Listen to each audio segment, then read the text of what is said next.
The sun does not negotiate with the horizon. It rises every day without hesitation. There's a lesson in that. The Stoics did not wake early because it was fashionable. They did it because they understood something most people avoid. The morning is when your will is strongest, your mind is clear, the world is quiet, and your choices belong entirely to you. Marcus Aurelius began his days before Rome stirred, not to escape responsibility, but to prepare for it.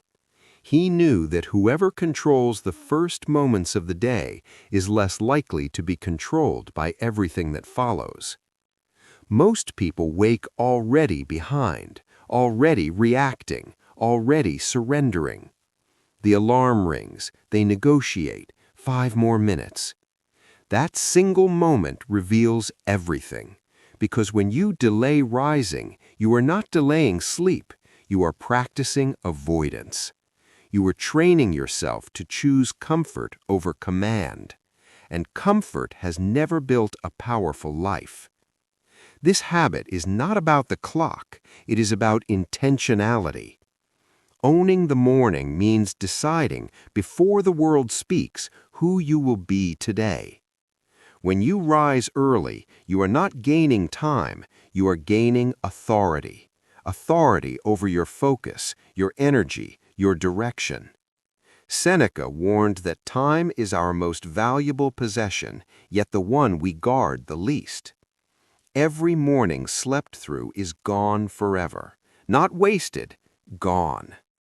This is not meant to scare you, it is meant to awaken you. Here is the discipline. Set your alarm for dawn or earlier than your current habit. When it rings, you move. No analysis, no debate, no negotiation. Your mind will protest, it always does. That resistance is not truth, it is inertia. Once you are standing, you have already won the hardest battle of the day. Do not reach for your phone. Do not absorb noise. Do not borrow urgency from someone else's life. Drink water, stretch, breathe. Stand near a window. Observe the light returning. Remind yourself quietly, I am here. I am alive. I have today. The first hour of your day sets the emotional temperature for the next 23. If you begin rushed, you will remain rushed. If you begin scattered, you will remain scattered. But if you begin present, you carry that presence forward. After only a few mornings, something changes. Your body adapts. Your mind sharpens. You discover time you didn't know existed. Time to think, time to prepare, time to act before the world demands reaction. This is not about becoming relentless, it is about becoming reliable. Each morning you rise when you said you would, you restore trust with yourself. And self-trust is the foundation of confidence. The Stoics practiced preparation each morning, not to fear the day, but to meet it without surprise. When you own your morning, you armor your mind with clarity. You stop drifting, you start directing. 7 mornings, that is the test. 7 days of choosing discipline over ease. 7 days of proving you are stronger than the voice that whispers, later. The sun rises whether you do or not. The question is simple. Will you rise with it, or let the day decide who you become? Habit 2. Most people live their lives forward without ever looking back. They move from day to day, reaction to reaction, mistake to mistake, and then they wonder why nothing changes. The Stoics understood a brutal truth. A life that is not examined will repeat itself. Marcus Aurelius did not journal for inspiration. He wrote to correct himself. His reflections were not poetry, they were discipline. Each night he returned to the same quiet question: did I live according to my principles today? Not, did I feel good? Did I succeed? Did I impress anyone? But did I act with reason, restraint, and courage? This habit is uncomfortable. That is why it works. Reflection forces you to confront reality without excuses. Most people avoid this moment. They distract themselves instead. Noise, screens, entertainment, anything to avoid being alone with their own decisions. But solitude is not the enemy. Avoidance is. Daily reflection is where growth becomes inevitable. Because what you can see, you can change. The Stoics practiced reflection at night when the world went silent. No performance, no audience, just truth. Here is the structure. Before sleep, remove distractions. Sit or stand in stillness. Then ask yourself 3 questions. First, what did I do well today? Not to inflate ego, but to reinforce virtue. Recognize moments of discipline, moments of restraint, moments where you chose reason over impulse. Second, where did I fall short? Be precise, be honest, not vague guilt, clear awareness. Did you react emotionally? Avoid a hard task? Choose comfort over responsibility. Name it. Third, what will I do differently tomorrow?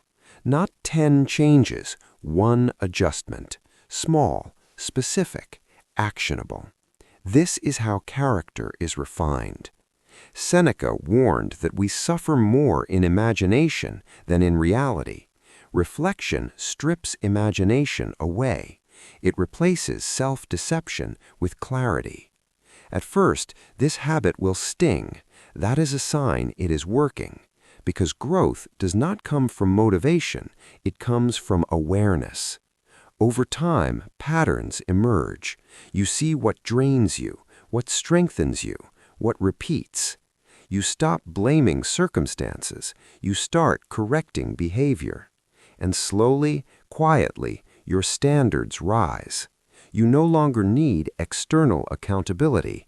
You become accountable to yourself. This is power. Reflection turns experience into wisdom.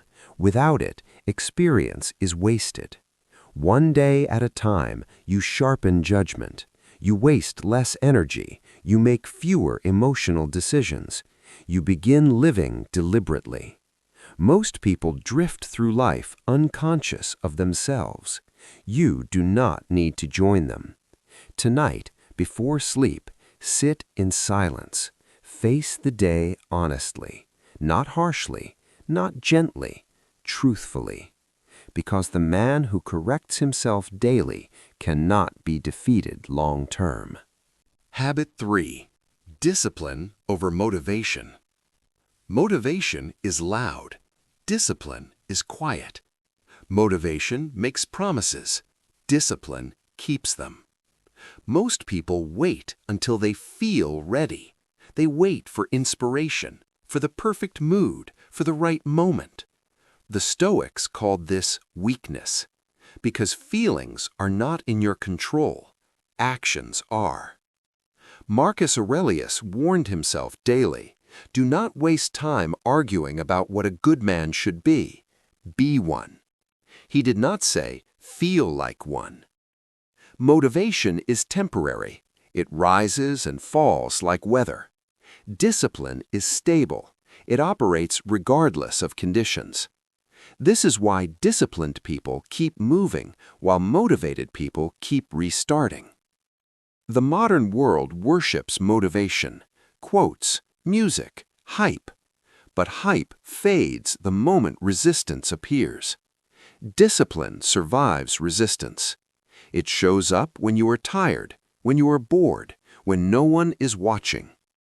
The Stoics trained for this intentionally. They practiced voluntary discomfort, cold, hunger, silence, not to punish themselves, but to harden the mind against excuse. If you can act without comfort, you cannot be controlled by fear. Discipline is not intensity, It is consistency. Doing the simple thing every day, whether you feel like it or not. Reading instead of scrolling. Training instead of resting too long. Speaking with restraint instead of reacting. Small actions, repeated. This is how identity is forged. You do not rise to the level of motivation, you fall to the level of your systems. Discipline is a system. It removes decision-making. There is no debate. You do the work because it is time to do the work. Epictetus taught that freedom is found in self-command. If you cannot command yourself, someone else will. Your impulses, your emotions, your environment. Discipline is how you reclaim authority. At first, discipline feels heavy, restrictive, but over time it becomes light. Because when habits are built, effort decreases. The mind stops negotiating. You no longer ask. Habit 4. Evening preparation. Most people end their day by escaping it. Noise, distraction, numbness. The Stoics ended their day by reviewing it. Not to judge, not to punish, but to prepare. Seneca believed the evening was sacred, a quiet court where the mind holds itself accountable. He asked 3 questions each night. What did I do well? What did I do poorly? What will I do better tomorrow? This habit separates growth from repetition, because without reflection, days blur together. You wake up busy, you fall asleep exhausted, and nothing changes. Evening preparation is how you break the cycle. It is the moment you reclaim the day instead of letting it disappear. The mind is most honest when the world is quiet. At night, excuses lose their power. You see where emotion took control, where discipline failed, where ego spoke louder than reason. This is not weakness, this is strength. The Stoics believed progress begins with awareness. You cannot correct what you refuse to examine. Evening preparation is not about perfection, it is about direction. You decide tomorrow before tomorrow decides for you.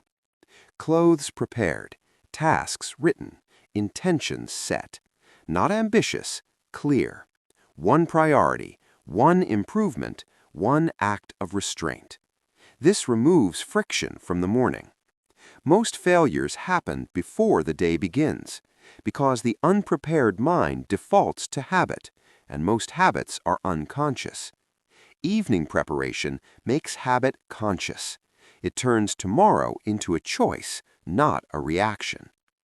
The Stoics knew sleep was a rehearsal for death, a daily reminder that time is limited. That is why they refused to waste the final moments of the day. They ended with clarity, with order, with purpose. If you win the night, you begin winning the morning. And if you win the morning, the day follows. Tomorrow is built the night before. Habit 5. Movement and voluntary discomfort. Comfort weakens the body, and a weak body clouds the mind. The Stoics understood this long before modern science. They trained the body not for vanity, but for resilience. Movement was non-negotiable, not because it felt good, because it was necessary. A body that never struggles teaches the mind to quit. That is why the Stoics practiced voluntary discomfort, cold, hunger, fatigue, not as punishment, as preparation. Marcus Aurelius walked in the cold without complaint. Seneca fasted while wealthy. They chose discomfort so discomfort would never control them. Movement is where discipline becomes physical. You lift when tired. You walk when it would be easier to sit. You breathe through resistance instead of avoiding it. This trains the nervous system. It teaches the body that stress is survivable, that effort does not equal danger. Most people fear discomfort because they have never practiced it. So when life applies pressure, they panic. Movement hardens the system. running, lifting, stretching, walking uphill. It is not about intensity, it is about consistency. Every rep is a message to the mind. I do not break under pressure. Voluntary discomfort builds self-trust. You prove to yourself daily that you can endure, and endurance becomes identity. The Stoics believe the body is a training ground for the soul. If you cannot command your limbs, you will not command your impulses. Movement clears emotion. Discomfort sharpens focus. Together, they create strength that cannot be faked. This habit removes fragility because a person who can suffer by choice cannot be controlled by circumstance. Train the body, harden the mind, welcome discomfort. It is not your enemy, it is your teacher. You don't rise by chance. You rise by choice. What you tolerate becomes your life. What you train becomes your strength. The Stoics knew this. Control what is yours. Release what is not. Endure what must be endured. Do the work. Carry the weight. Stay steady when others break. And remember, the strongest victories make no noise.